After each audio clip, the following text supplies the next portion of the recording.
Найзағайлы сәлем. Әлемде біртүрлі оқиғалар жиі орын алады. Ал менің айтқалы жатқан оқиғам тіпті сіздің түсіңізге де кіріп шықпайды. Ал ендеше біз бастаймыз. Досым, көп уақытыңды алғым келмейді. Бар айтарым, арнаға жазылып осы видеоға лайк басып кет. Себебі менің каналымнан қызықты әрі қорқынышты видеоларды таба аласың. 2009 жылдың 15 қаңтары қарапайым әрі қауіпсіз күн болуы керек еді. Бірақ Салин Бергер үшін бұл күн оңай болмады. Тәжірибелі ұшқыш Салин Бергер өз жауапкершілігіне берілген жолаушыларды Нью-Йорктен Шарлотта қаласына дейін жеткізуі керек еді. Ұшақта 150 жолаушы, 2 ұшқыш және 3 стюардесса болатын. Сағат 15:24-те ұшақ әуеге көтеріле бергенде күтпеген жерден мәселе туындады. Заң бойынша барлық әуежайларда құстарды үркітетін мынандай аппараттар болуы қажет.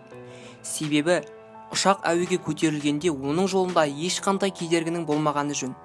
Сөйтсе, бұл ұшақ ұшар уақытта әуеде бір емес, бір топ үйректер ұшып жүрген екен. Ұшақ ұшқан соң 90 секундтан кейін құстар ұшақтың қозғалтқыштарына қайта-қайта соғылып, оны істен шығарады.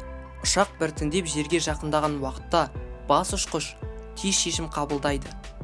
Басқа амал жоқ, олар су бетіне қонуға мәжбүр болды. Және барлық жолаушыларға мықтап ұстап отыруға бұйрық береді. Бәрі сәтті аяқталды. Ұшақ су бетіне қонғаннан кейін көмекке тоғып жіберіледі. Жеңіл жарақат алған жолаушылар бар, бірақ барлығы да дін аман. Достар, видеоның соңында сіздерге жануарлар әлемі атты өзімнің досымның каналын ұсынғым келіп отыр. Бұл жерден сіздер жануарларға байланысты қызықты, қорқынышты, тіпті күлкілі видеоларға дейін таба аласыздар. Сілтемесі сипаттамада. Бүгінгі видео сіздерге ұнады деген ойдамын. Сондықтан осы видеоға лайк басып, арнаға тіркеліп, жанынан шыққан қоңыраушаны басып, және осы видеоға байланысты өз пікіріңізді комментарий бөліміне жазып кетіңіз. Келесі найзағайлы видеоларымызда жолыққанша.